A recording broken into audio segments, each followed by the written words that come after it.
કેમ છે બધાને? બસ સારું હો, મજા. આવ આવી ગયા હો. આજે ખીહર છે તો એના માટે અમે પકોડા બનાવ્યા છે. મારા નણંદ, મારા ભાઈ, ભાભી, બેન બધા આવ્યા છે એટલે પકોડા બનાવ્યા છે. મારા દેરાણી જો ઘરે છે અને હું કટિંગ કરું છું.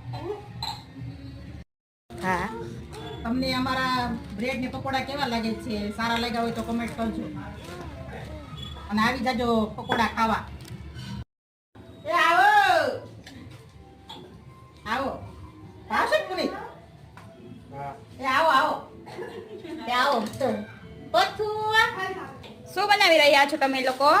બ્રેડ પકોડા. આજે ઉત્તરાયણ છે એટલા માટે.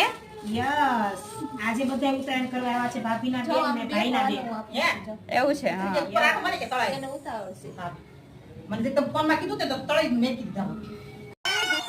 અમારો વિડીયો ગમ્યો હોય તો લાઈક છે ને સબસ્ક્રાઈબ કરજો અને અમારો પ્રોગ્રામ પણ તમને કેવો લાગ્યો તે પણ અમને કમેન્ટ કરીને જણાવજો. અને મારા મમ્મીના ઘરે અમે ખૂબ જ ઉત્તરાયણ મોજ અને આનંદથી ઉજવી છે અને તમને બધાને ઉત્તરાયણના હેપી મકર સંક્રાંતિ.